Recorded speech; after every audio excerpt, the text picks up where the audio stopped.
വെയിൽ കൊള്ളുന്നതിനോടൊപ്പം ഫോർട്ടിഫൈഡ് മിൽക്കും അതുപോലെ തന്നെ മുട്ടയുടെ മഞ്ഞൊക്കെ കഴിക്കുന്നത് വൈറ്റമിൻ ഡി ഡെഫിഷ്യൻസിക്ക് നല്ലതാണെന്ന് ഡോക്ടർ ലാസ്റ്റ് കണ്ടപ്പോൾ പറഞ്ഞിട്ടുണ്ടായിരുന്നു കേട്ടോ. ഇനി നമുക്ക് മെല്ലെ മെല്ലെ മരുന്ന് നിർത്തിയിട്ട് ഡയറ്റിൽ ശ്രദ്ധിച്ചാൽ മതി എന്നാണ് അന്ന് സാറിനോട് പറഞ്ഞത്. അതുകൊണ്ട് തന്നെ രാവിലെ എണീറ്റിട്ട് അതൊക്കെ റെഡിയാക്കിയിട്ടാണ് ഞാൻ ബാക്കി പരിപാടിക്ക് നിന്നത്. കാരണം ഇനി ആ ഡെഫിഷ്യൻസി താങ്ങാനുള്ളൊരു കപ്പാസിറ്റി എൻ്റെ ബോഡിക്കില്ല എന്നുള്ളതാണ് സത്യം.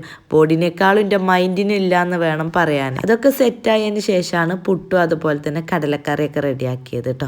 അതൊക്കെ ഉണ്ടാക്കി വെച്ചിട്ട് ഇവിടെയൊക്കെ ക്ലീൻ ചെയ്തപ്പോൾ മോള് വന്നിട്ടുണ്ടായിരുന്നു. അപ്പൂസും മോളും നല്ല കളിയാണ്. പിന്നെ ഒരുമിച്ച് ഞങ്ങളെല്ലാവരും ചായ കുടിച്ചു കേട്ടോ. അപ്പൂസിന് ഞാൻ നേരത്തെ കൊടുത്തിട്ടുണ്ടായിരുന്നു കേട്ടോ. പിന്നെ കുറച്ച് ഫ്രൂട്ട്സൊക്കെ കട്ട് ചെയ്ത് കൊടുത്ത് ആ സമയത്ത് ചിക്കൻ കൊണ്ടുവന്നു കേട്ടോ.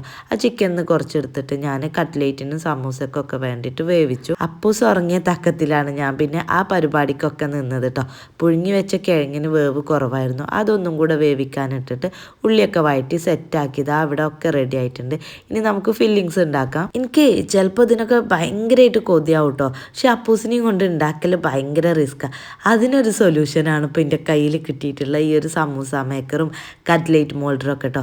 അടിപൊളിയാണ്, ഒരു രക്ഷയില്ല. ഹൈ ക്വാളിറ്റിയിൽ ഉണ്ടാക്കിയിട്ടുള്ള അടിപൊളി 2 പ്രൊഡക്റ്റാണ്. ഒരു ടൈമിൽ 16 സമൂസയും 12 കട്ട്ലേറ്റും ഉണ്ടാക്കുക.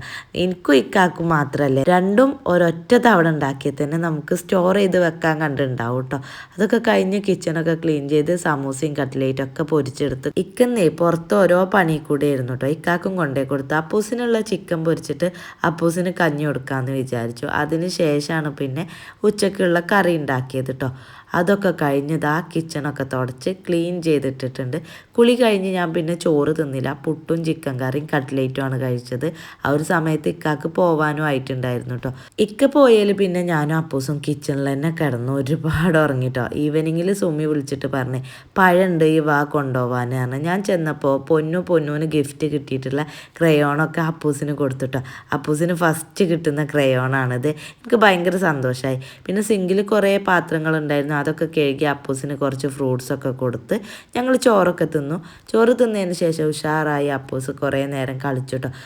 ഫോൺ വിളിച്ചിട്ടുണ്ടായിരുന്നു. അപ്പോൾ ഇവക്ക് ഓരോ ടോയ്സൊക്കെ കാണിച്ചു കൊടുത്ത് ഓരോന്ന് സംസാരിച്ചിരിക്കുകയായിരുന്നു. അതിന് ശേഷം ഇനി അപ്പൂസിനെ ഉറക്കിയിട്ട് എനിക്ക് കുറച്ച് എഡിറ്റ് ചെയ്യാനും. അപ്പോൾ ഞാനത് എഡിറ്റ് ചെയ്യുകയും ചെയ്യട്ടെ. ഇന്നത്തെ വിശേഷങ്ങൾ ഇത്രയേ ഉള്ളൂ. ഇൻഷാ അല്ലാ നാളെ വീണ്ടും കാണാം.